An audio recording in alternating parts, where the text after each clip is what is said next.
What's going on? Today I want to talk about my new saddle platform I made. This year I decided to cut weight a little bit more. I normally use an 8.5 pound Lone Wolf lock-on. I decided to go to this because I'm going to be carrying a camera this year, one of which I'm filming on right now. The total added weight for the camera arm, and gear is right at 6 pounds. So my goal is to cut 6 pounds of weight from my setup. Using this, the Kestrel, and cutting out some of the needless things I kept in my backpack, I've achieved that. I've actually achieved 7 pounds lighter. So 1 pound lighter with the added camera gear this year, and I'm more mobile. Given this platform and the practice sessions I've had so far, I see no better option out there for a saddle hunter. To be honest, I don't see a better option for any hunter. This is unbelievable. It weighs 3.4 pounds. It packs up and fits in the back of my backpack. Very compact, takes up no weight, and its perceived weight is even less because it's so small. What I did was I took a seat from an old Lone Wolf Assault made in the 90s. They had the cast grips already in the back, or tree bracket as some call it.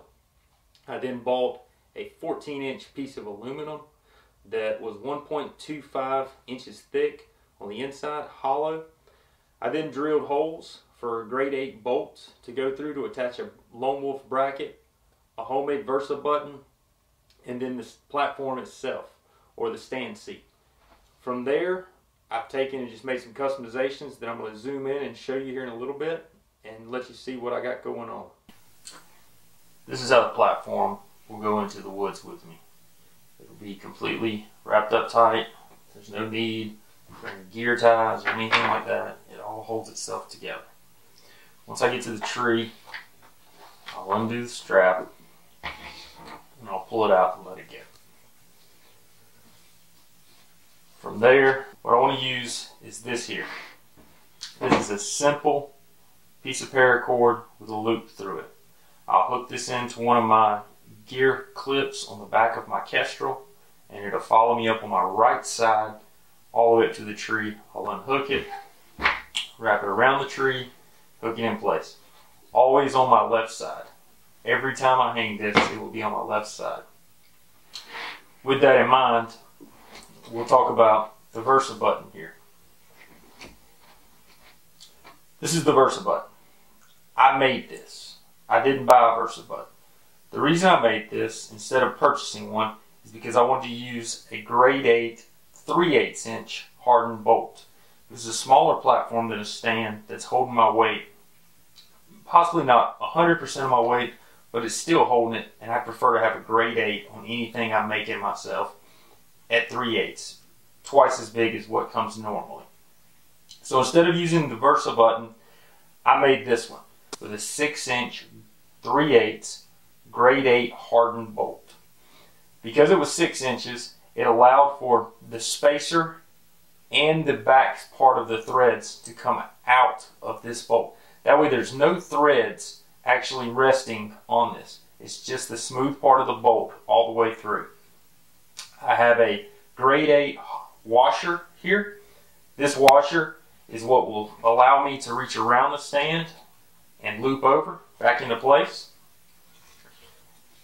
In between here is a spacer. Now the spacer is not grade 8. However, the spacer is not necessarily supporting my weight. If it is to crack or bend, it wouldn't affect anything because the grade 8 hardened bolt is still inside here that is holding my weight.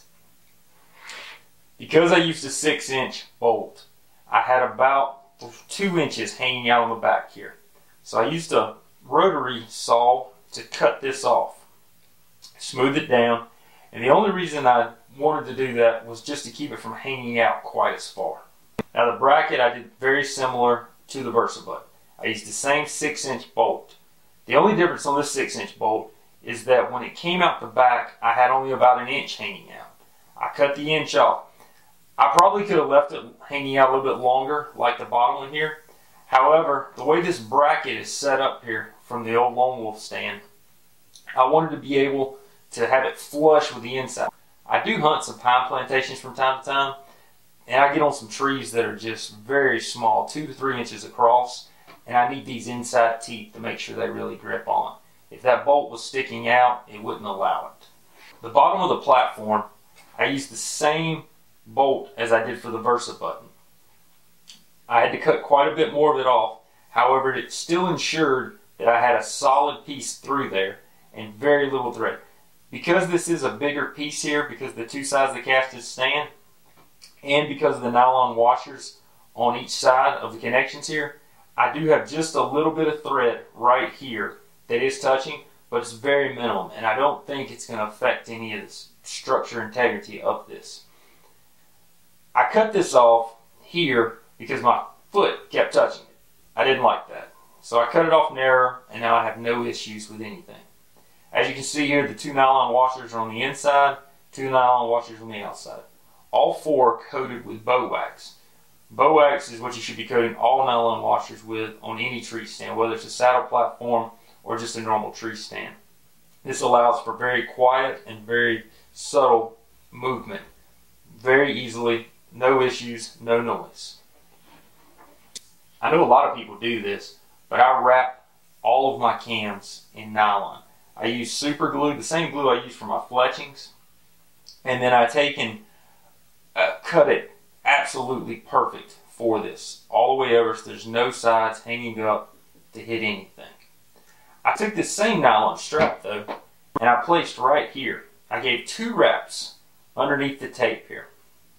These 2 wraps allow for when the sand hinges, it gives it a little bit of cushion there. So it's not aluminum hitting aluminum, even through the tape. Now I don't think this is going to make it any better or worse. I just wanted a little bit there just to help reduce noise ever so slightly.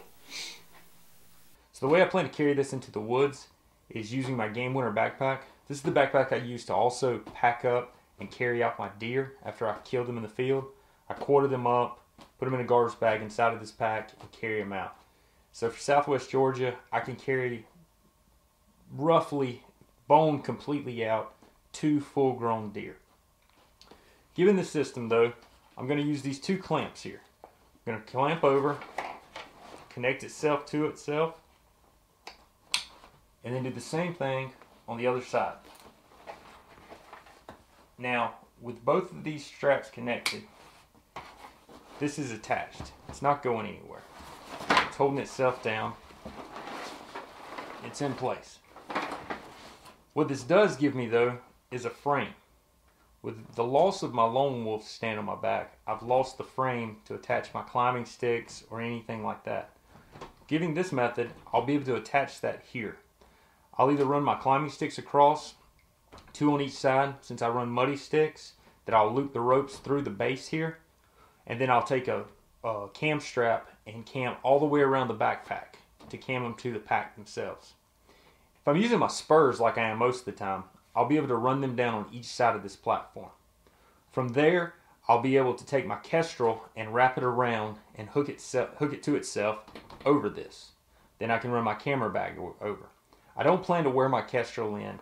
I want it to be on this backpack frame so everything I have that is somewhat bulky is all directly on my back and directly behind my back. This will reduce my felt weight or perceived weight, and it will also allow me to meander through some of the thick bottoms that I do hunt down here. In September and October, it can be as high as 90 to 100 degrees in South Georgia. Given this, I don't want to have any more clothing on than I have to. So having just one wet part on my back where I can just change a t-shirt out and put it in a Ziploc bag when I get to the stand will greatly reduce my scent and help me be more successful this fall. I don't think there is a better system out right now. I'm able to shoot all the way around the tree with a 60-inch longbow, and I'm able to hit every target that I need to hit. As far as South Georgia heat is concerned, this is as light as it gets. I hunt a lot of public land. I walk in a mile or better on most of those sits, and in Southwest Georgia, in September, it can be anywhere from 90 to 100 degrees on those afternoon sits. They're very productive, but it's miserable. Like this holy water running through the streams. This place is